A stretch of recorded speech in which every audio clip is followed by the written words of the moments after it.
All right, Chairman King, we're now live and you have the floor. All right. Well, good afternoon, everybody. I'm going to go ahead and call to order the Pitt County Board of Equalization Review meeting for May 4th, 2021. As always, we start our meetings off with a silent invocation followed by the Pledge of Allegiance. Hopefully I'll have that wonderful flag graphic I had before when we get to the Pledge of Allegiance, but to start it out now, we'll have a silent invocation.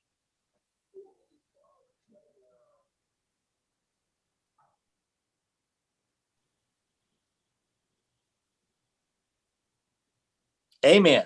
All right. Stand and have, oh, even better. I can recognize that one. I pledge allegiance to the flag of the United States of America and to the republic for which it stands, one nation, under God, indivisible, with liberty and justice for all. Okay. At this time, we will have the roll call. This is a Zoom meeting, so everyone speak up when your name comes. And as a reminder, we generally will have votes through roll call throughout the afternoon. So we're gonna have roll call for people here, and then remember, we're gonna vote through roll call. Let's see what we got. Chairman King. Here. Madam Chair Huggins. Here. Commissioner Piner. Here. Commissioner Congleton. Here. Commissioner Shepard. Here. And Commissioner Shackelford. Here. Is that how many do we have here? We have 6? Got 6 out of 7.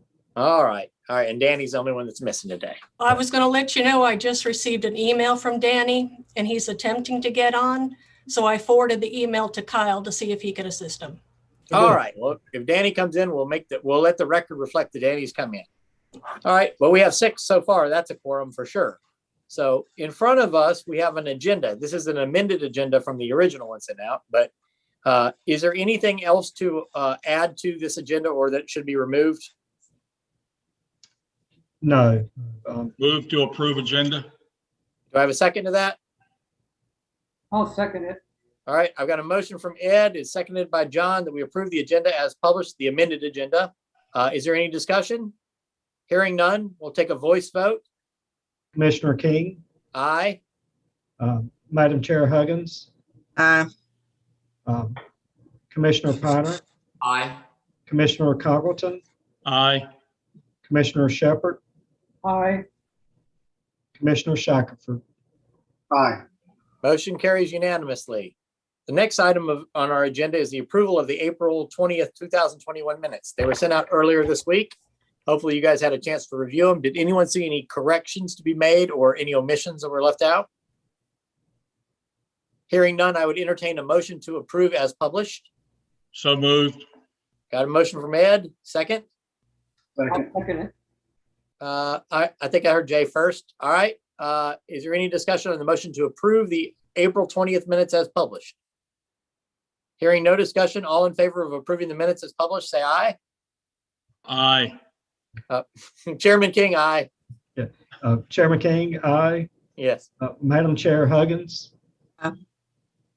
Commissioner Piner. Aye. Commissioner Congleton. Aye. Commissioner Shepard. Aye. Commissioner Shackelford. Aye. All right. Ed jumped the gun a little bit, but he definitely got in his voice vote. That's for sure. Looks like the next item we have is the swearing in of board members, staff, and appellants. For a second there, I thought we were going to have swearing in of, does that mean we have to swear in because we're taking a new term? No, I think this, and correct me if I'm wrong, but I think this just swearing in for today's meeting. That's correct, just for any testimony. Oh yeah, the board members, we don't generally give testimony. We sure shouldn't give any testimony. So, but I think we should swear in the staff. And are you going to try to do them all at once? Yes. And how many appellants are present today? I do see somebody with the last 4, 6178. 6178. If you can identify yourself to see if you're here for to provide testimony today, I would appreciate it.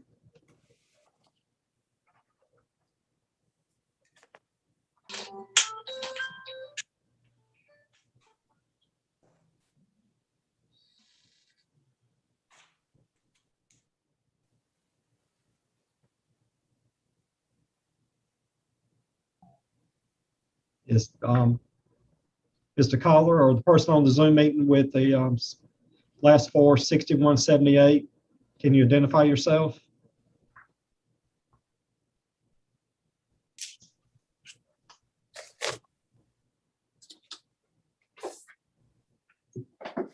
Did we get that one straight? Not yet. We can. Which appeal? Which appeal is this one?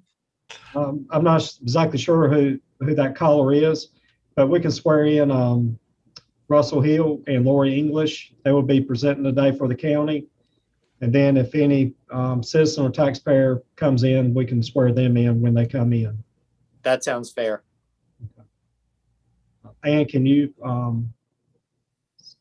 swear in Lori English and Russell Hill?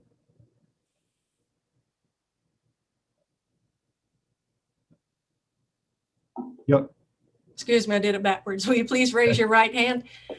Do you swear that the testimony you're about to give to this board is the truth? Yes. All right. Yes. Russell? All right, thank Yes. you.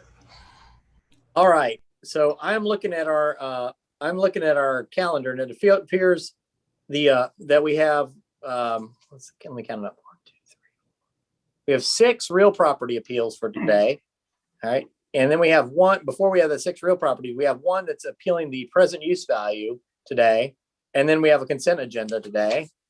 And then a little bit of new business at the end of the day. But on our appeals, if there's no taxpayer if there's a taxpayer that is sitting here waiting to testify and is actually going to show up and give testimony today, then I would let that taxpayer go to the front of the line.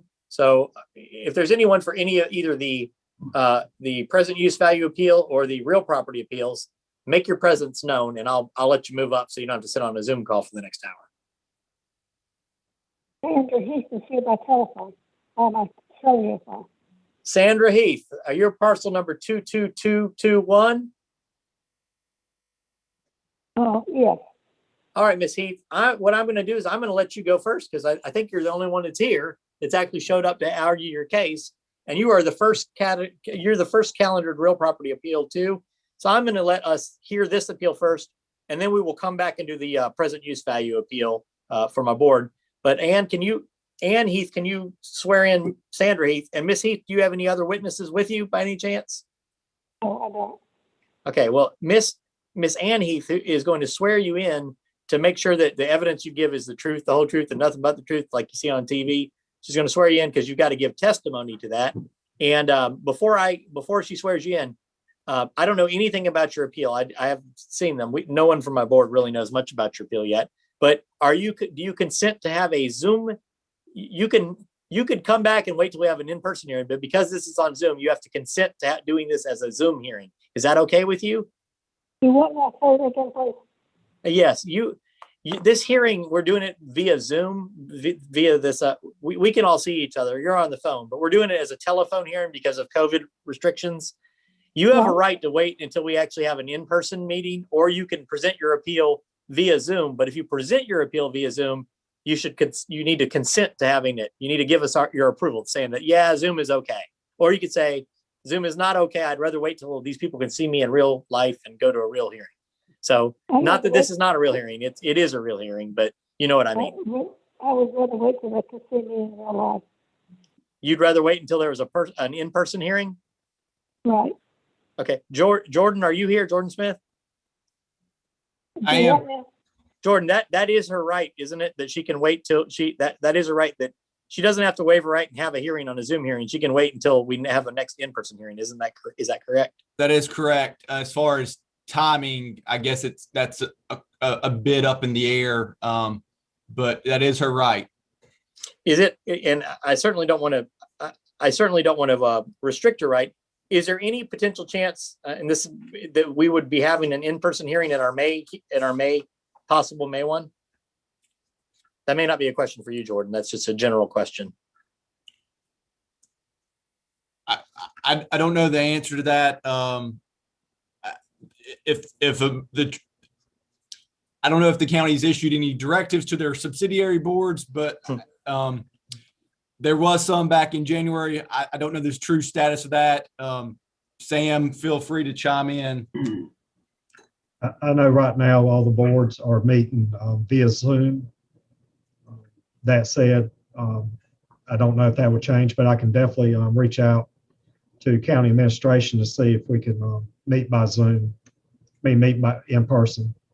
Well, if I have a vote on it, I'm okay with meeting in person, but I certainly understand. But I do think that Miss Sandra Heath has a right, since she has a right not to participate via Zoom, I think her appeal has to be held. I mean, Jordan, I've got that one right, I think, don't I? No, I totally agree with that. I was just taking it one step further about when that might happen. Yeah. But no, we can certainly check on that and communicate with Ms. Heath and certainly the board. And if we need to have an in-person hearing, I think it's feasible that we could do that in some form or fashion. That's my opinion. Miss Sandra Heath, are you still there? Yes, I am.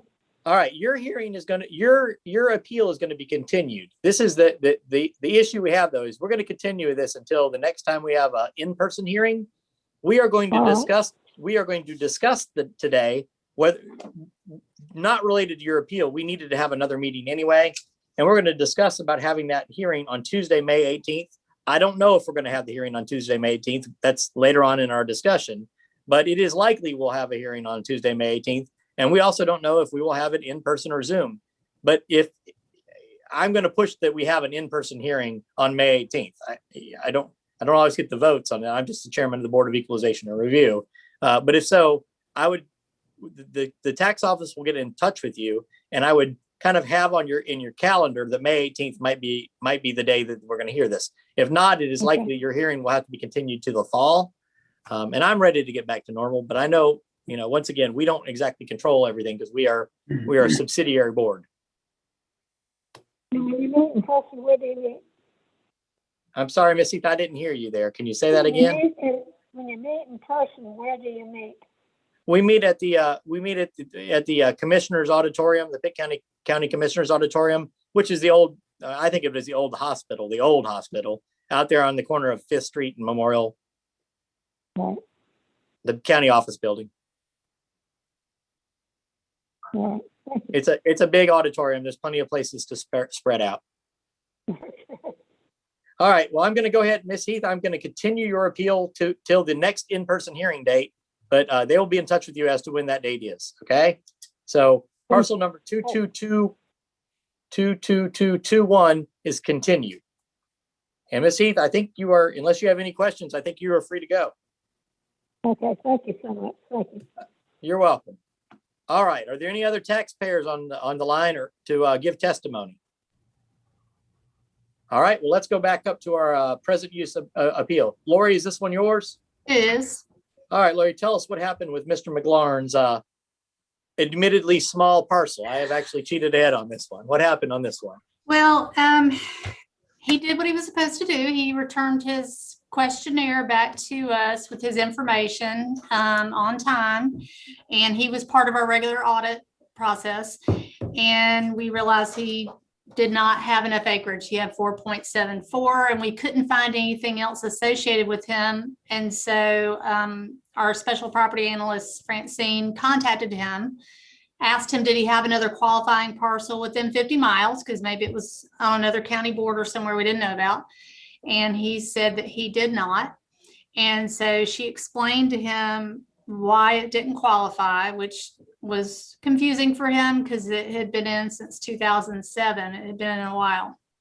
And so she explained to him that it didn't qualify and it was going to have to come out of the program, and it would come out effective now, and we would be billing him for 2019 and 18. So we didn't take it all the way back to the disqualification date. We just did the current +3. And at the time he said, okay, I understand, send me the bills. And so that's what we did. Now he and his wife together called back. They were concerned about the interest on there. And so I spoke to them about that a while. And I provided them with the email that was in part of that package that I put together.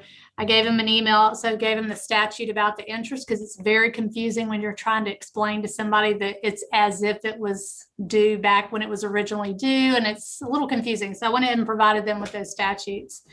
They paid the bill yesterday. They paid those 3 bills. So they did send in payment. I haven't had any other conversation with them outside of that.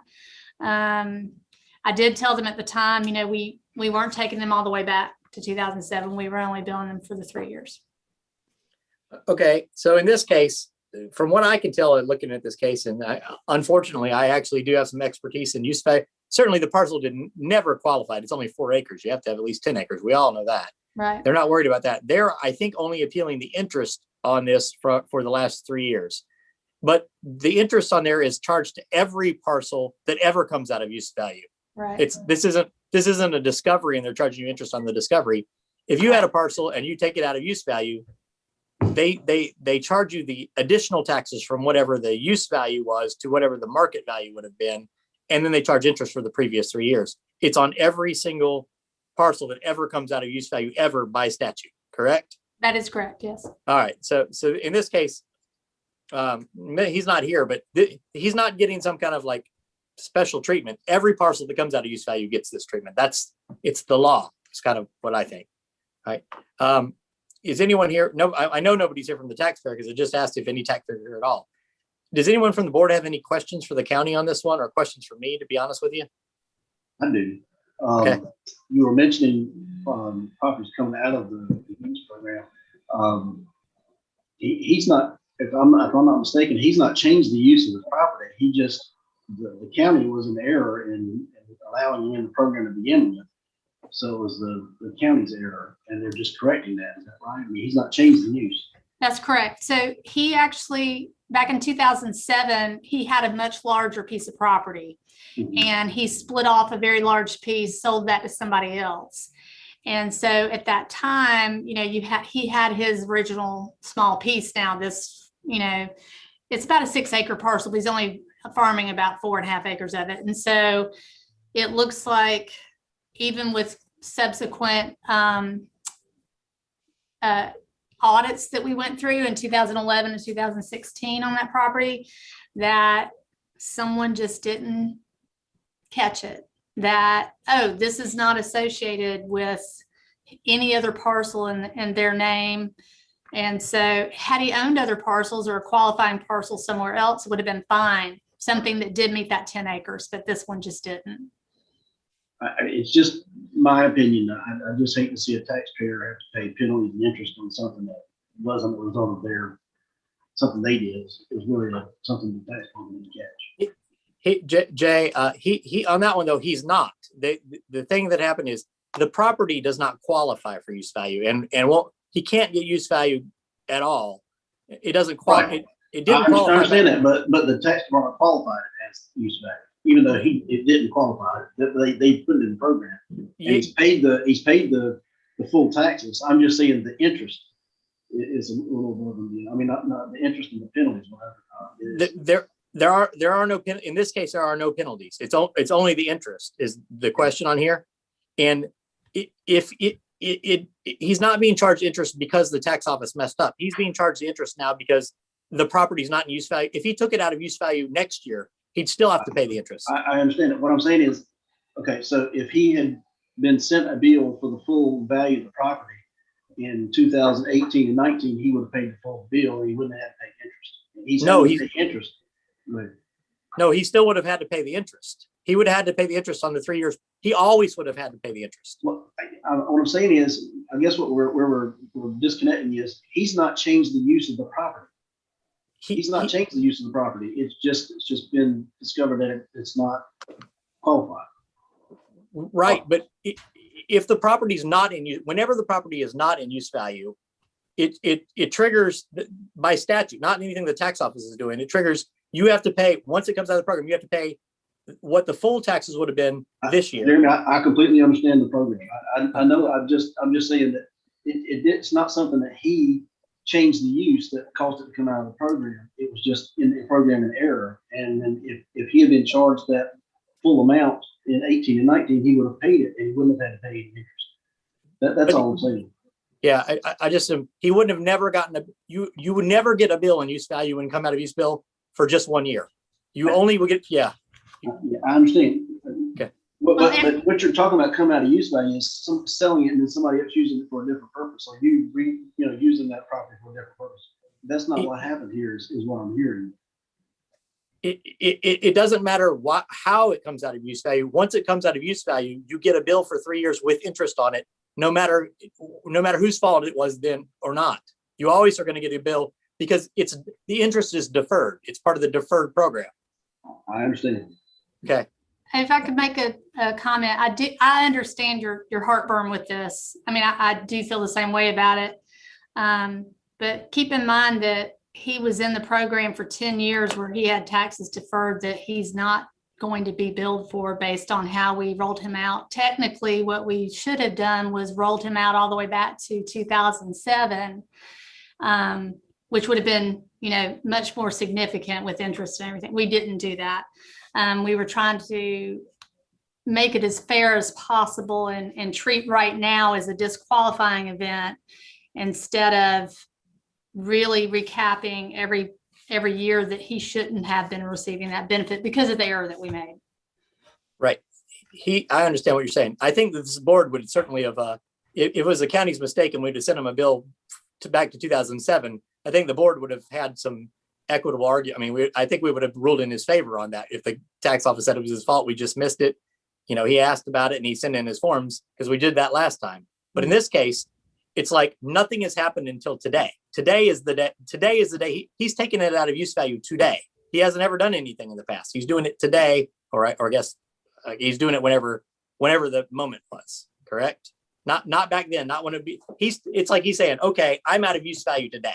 Correct. Yeah, I understand. All right. Does anyone else from the board have anything for the county? All right, I'm going to go ahead and close this one to evidence. This is an appeal of the interest on a parcel that's been removed from use value. It is for when parcels come out of property, when parcels are in use value, they come out, they have to pay the tax difference for that year and the previous years, 2 years, plus or previous 3 years, plus interest on it under the statute. So the question is, does the board have the authority to waive the interest on waive the interest when a property comes out of use value for any reason? Do we have an equitable authority? I personally don't think we do, but Jordan, what do you think? I agree. The only authority I see for this board to waive penalties and interest is under the discovery statute. And this wasn't a discovery. There's 4 or 5 statutes that talk about present use that lay out that there's nothing in there that, in my view, gives this board the ability to compromise that statutory scheme. All right, well, I'm going to leave it up to the board. We've heard the evidence on it. Does anyone from the board have any ideas as to this appeal? Well, if Jordan is saying we can't act on it, then I mean, it's kind of a moot point. That's kind of what I think. So I feel bad, and I think the tax office did a pretty good job. I would have been horrified if they sent him a bill from 2007 to 2018. That would have been terrible. But I don't. That's how I read it too, and I'm sympathetic to the taxpayer too. But I think we got to equalize on that one. So I guess I will make a motion that we deny the appeal. Second. All right. Is there any discussion on that? All in favor from a voice vote? Chairman King, Aye. Madam Chair Huggins. Madam Chair, I'm sorry, I was muted. I understand. Commissioner Piner, Aye. Commissioner Congleton, Aye. Commissioner Shepherd, Aye. Commissioner Shackelford. Aye. All right, that motion carries unanimously. We're on to the next one, which was Sandra Heath. We've continued that one. We're now on to parcel number 17907, Justin Clark. And I'm gonna, give me a second, I'm gonna click on, I've got my documents on my computer behind me, so I can click on those and see those. All right, Russell, is this one yours, the Clark? Yes, sir, it is.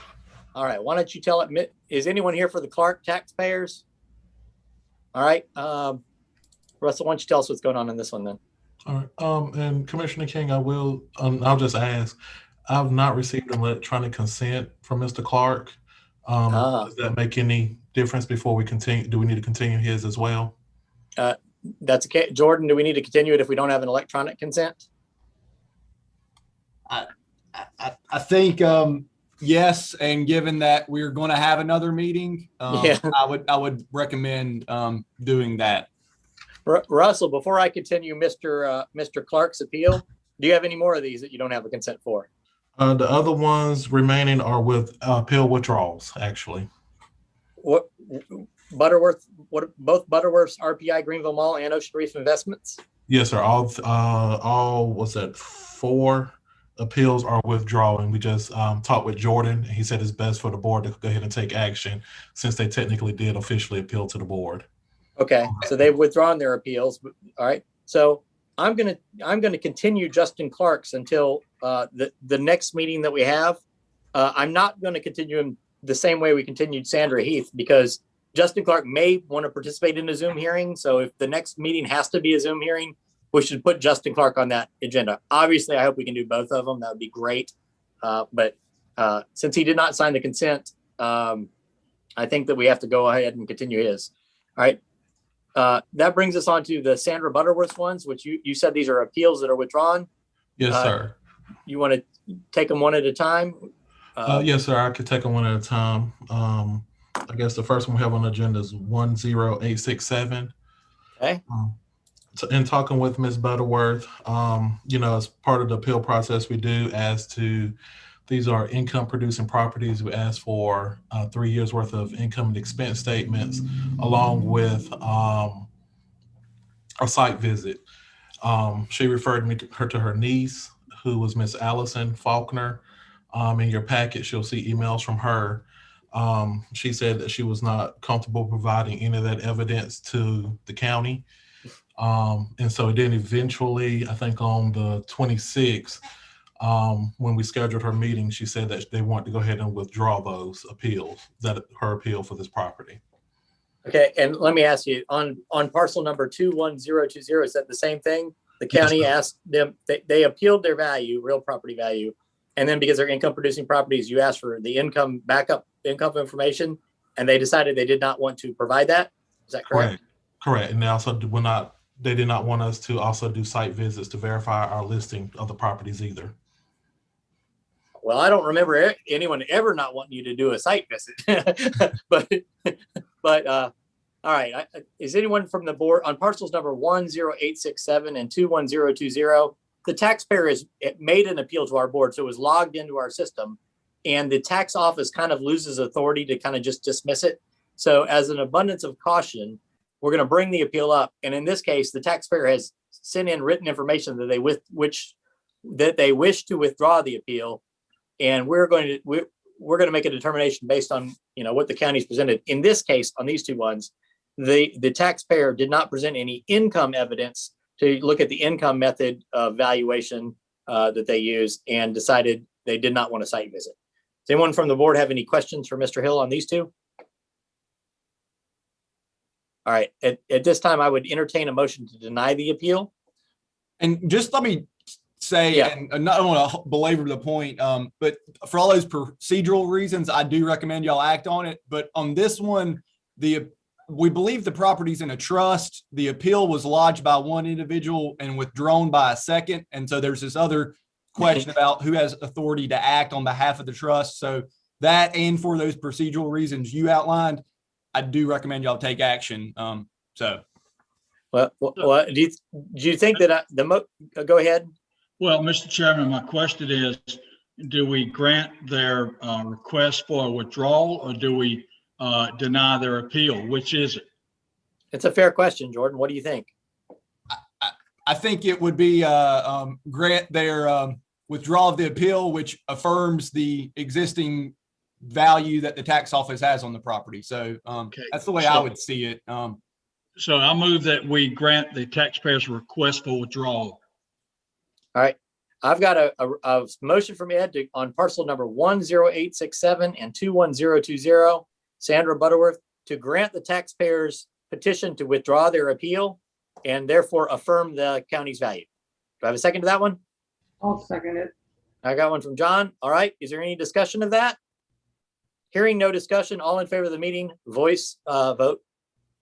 Chairman King, Aye. Madam Chair Huggins, Aye. Commissioner Piner, Aye.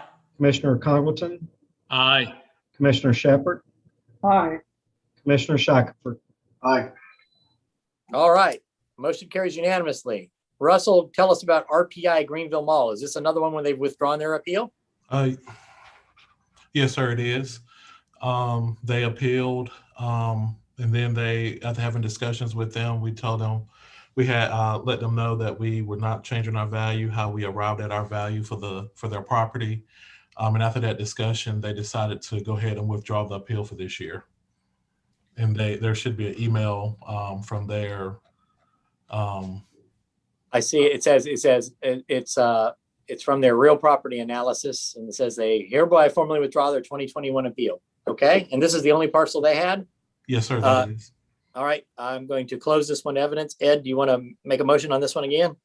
Yes, sir. I move we grant the withdrawal, taxpayer's request for withdrawal. All right, the motion on parcel 04188 RPI Greenville Mall is to grant the taxpayer's request to withdraw their appeal and therefore affirm the county's value. Is there a second to that? I'll second it. All right, is there any discussion? All in favor, voice vote? Chairman King, Aye. Madam Chair Huggins, Aye. Commissioner Piner, Aye. Commissioner Congleton, Aye. Commissioner Shepard, Aye. Commissioner Shackelford. Aye.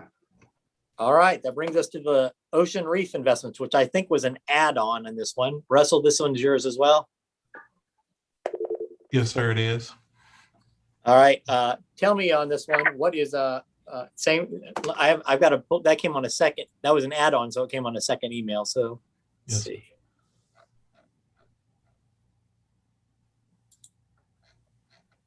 Amended agenda. Give me a second. Mr. Chairman, if you can read the writing on this form, it's a little tough.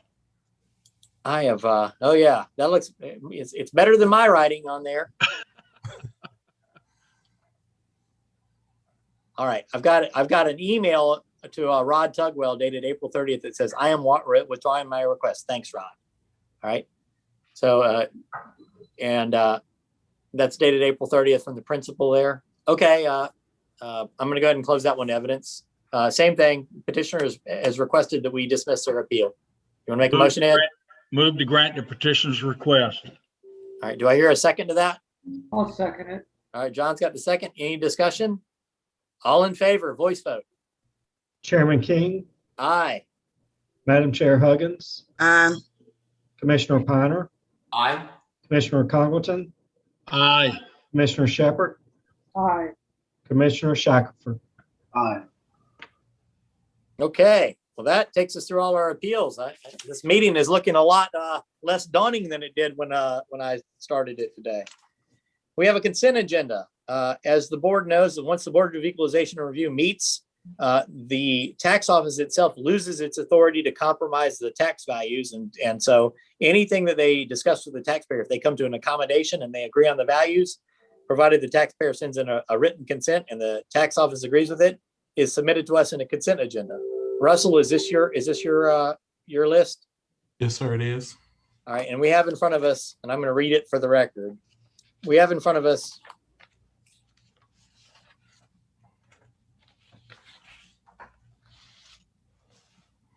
15 tax parcels. Parcel number 12375 20287 39407 09569 00136 67846 07510 46706 15385 12091 17376 15407, 39666, 39667, 58399.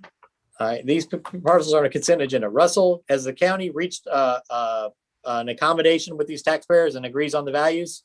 Yes, sir, that's correct. And you satisfied that's fair to the people of the taxpayers of Pitt County, both the ones paying it and the ones that are not the ones paying it?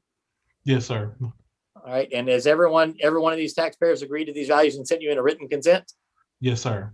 All right, this time I'm gonna go ahead and, there's not any evidence to take it on a consent agenda. Is there a motion from the board? Motion to accept. All right, motion to accept from Mr. Piner. Is there a second to that one? I'll second. All right, Mr. Commissioner Shackelford has made the second one. All right.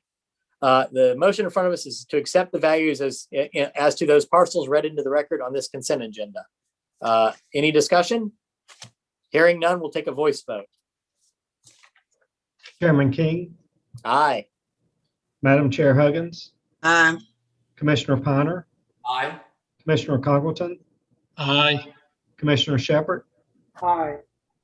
Commissioner Shackelford. Aye. All right, that motion carries unanimously. All right, the next item on our agenda is new business, which is discussion of that aforementioned Tuesday, May 18th meeting. Guess I have to look at my calendar while I'm here. I would like to find out, Jeremy, whether or not there's another location that would be available without all the restrictions of the county. I have no idea. It seems to me like the commissioner's auditorium is about as good of a place as we can ever get. I mean, it's pretty spread out. We don't have a lot of attendance at our meetings generally. So, I mean, I don't know how we could possibly socially distance more than at the commissioner's auditorium. Well, in spite of everything, I think the computer meetings, whatever you want to call them, are very efficient. And for us all to get together again as we used to seems like a little bit of redundancy. The only reason that we're doing it is for this one woman's appeal. Yes, I agree that I generally have disliked almost anything on Zoom, but these meetings have gone pretty well. But one of the reasons why they've gone very well is because we haven't had that many contested hearings where people are taking testimony. I mean, if we had one that we had, like, for example, DSM, where they're going to have an hour of evidence and attorney testimony, I'm not sure that I think that I would probably want to have it in person. But most of our appeals, because it's a non-reappraisal year, and even in our reappraisal year last year, it was not that bad. I think they work great for things that are fairly administrative. But at some point, I think that we had hard appeals. I would probably want to have an in-person hearing just because you got to gauge the credibility of the witnesses and you got to look at the facts and the evidence in there. But I think the county has done a great job on these Zoom meetings, and the technological staff has been great too. But people do have rights to actually have a hearing. So other than Ms. Heath's in-person appeal that she's requested, Sam, what else do we have for the next meeting? Your next item on new business, Russell Hill was going to discuss some pending appeals that we have. Russell, are those ones on there on new business to cheat ahead? Are those the last two real property value appeals that we have in the hopper?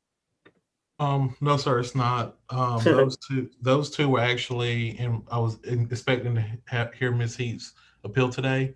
Yeah, those were actually in regards to her two appeals, or two properties I found that she had a little bit of anxiety, or she said was unfairly valued in relationship to hers. And so, are you talking about this Edward Teach properties and the Langston Park properties have relation to Miss Heath? Correct. Yes, sir. How does she relate to them? Her duplex is probably a block away from theirs, and she said that they're unfairly valued. I look at them. Our recommendation is to not change her value. And looking at those were changed in a 2020 appeal. And looking at them a second time and doing the study for her appeal, they probably shouldn't have been changed. So we was going to ask the board, how did you want to handle those? I think y'all have if she was going to say she was aggrieved by their value, they were undervalued, to see if the board wanted for the county, for us to raise their value and give them the opportunity to appeal their value to where we think it should be. So are you telling me that we changed their value in 2020 in an appeal to us? No, one was, I think, came through a consent agenda item to you, and another one came through as an informal appeal through the tax office. In discussions Ms. Heath had with Mr. Turcott, she pointed those two out, and while I was doing her reviews, I went ahead and looked at those two properties and looked at the values and did not agree with what we did initially. So I was expecting her to have her hearing, and she was going to bring those up. And I was going to ask the board, what did you want to do with those? Because we did lower them the prior year, but looking at them, I think they could be wrong. And I was going to ask the board, did you want to reset those and take a vote and reset their values and let them appeal back through the process?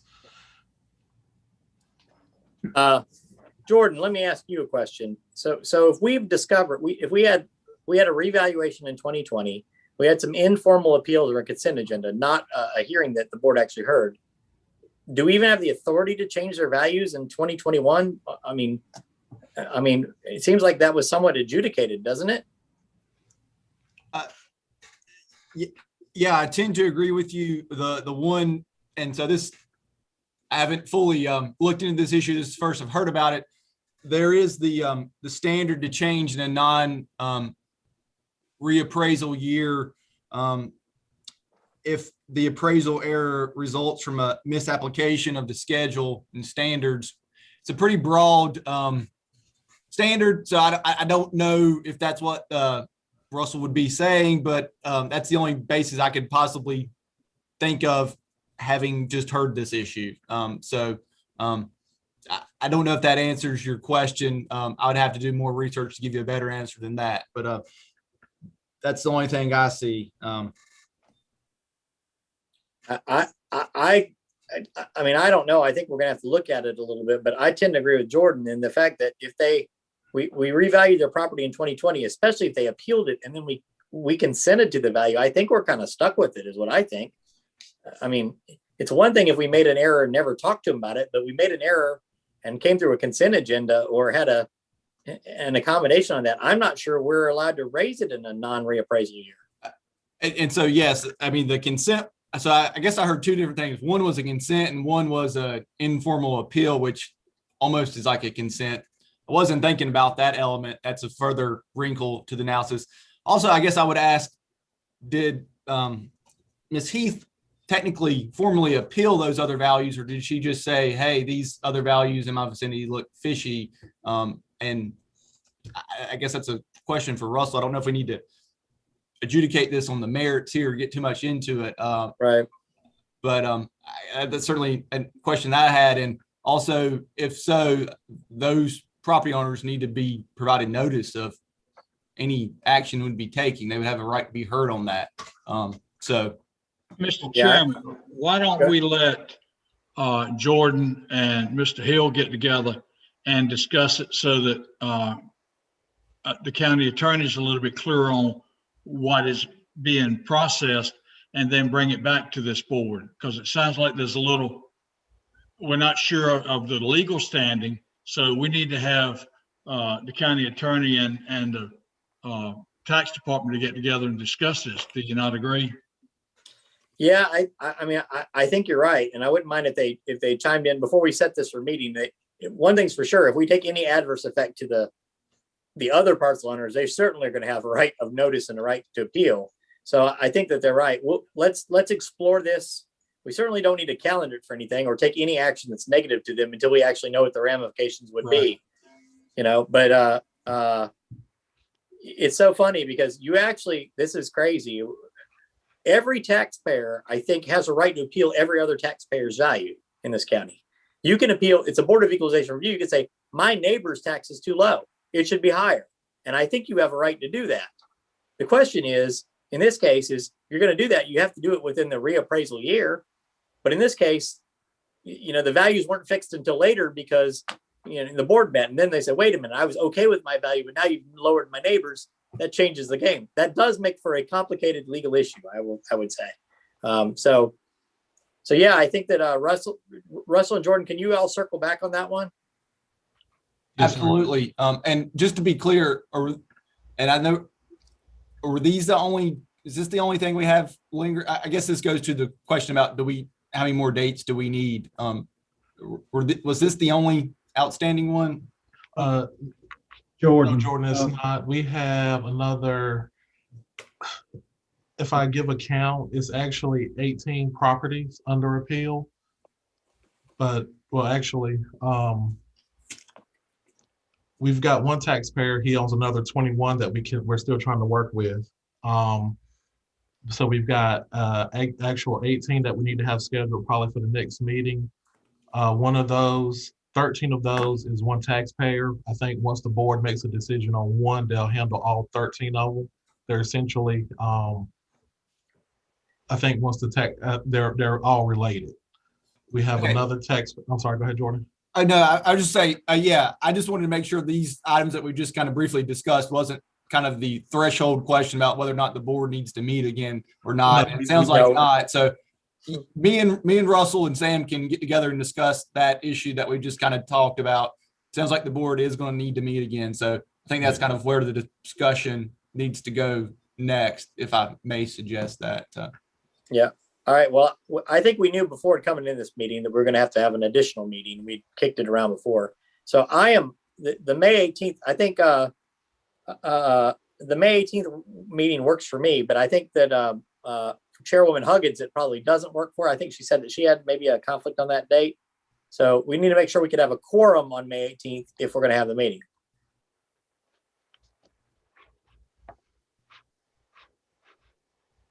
Does May 18th work for you other guys? It works for me. Yes. I'm retired. I'm wide open.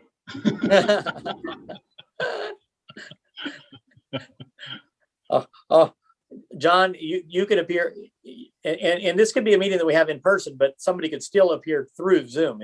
Does that destroy, if one commissioner is on Zoom, does that destroy the fact that it's in person, even if we have a quorum in the person, Jordan? It does. I guess the one, as a legal matter, it does. The one, as a practical matter, like Ms. Heath or whoever may be more likely to consent if there were 5 people in person and not object. I certainly can't speak to that. To me, that seems maybe like a likely possibility, but legally, all the electronic meeting provisions are triggered if one member of the body participates electronically. Well, before we let somebody participate electronically, let's make sure she consents. I'm fine on the 18th. All right. Well, that is great. On the 18th. Are you okay with the in-person meeting?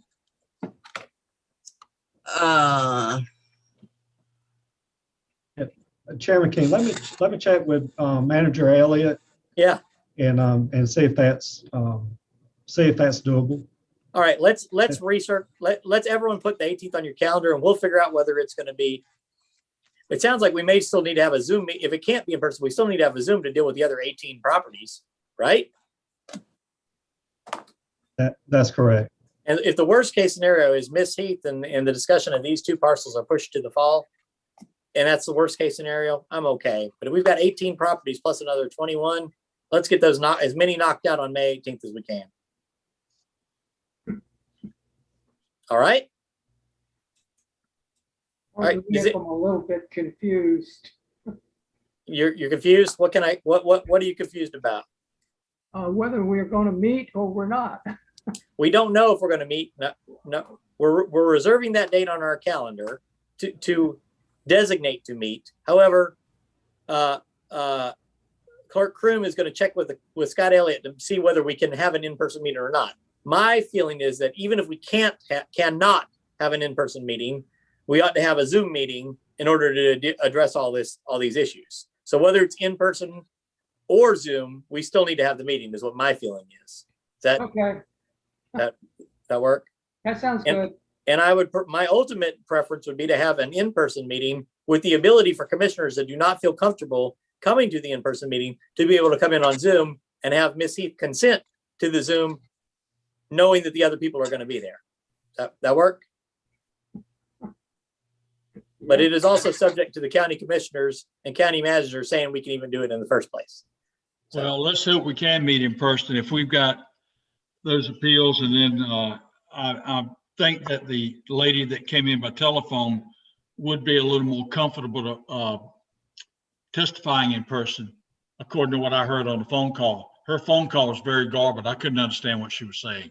yes, it was harder. And I think she wants to make some, just judging by this new business, I think she has some points to make, which we might need to address. So, and we're here to give the taxpayers their fair shake. You know, that's why the county commissioners created this board.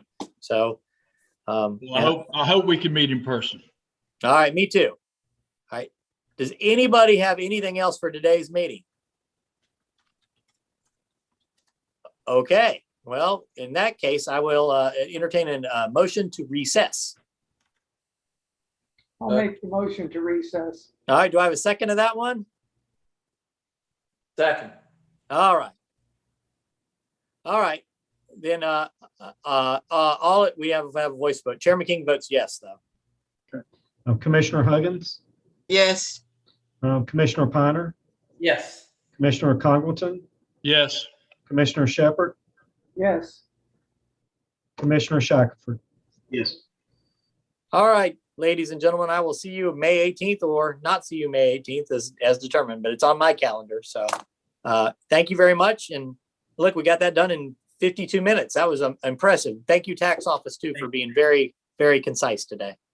Thank you. Y'all have a good day. All right, bye.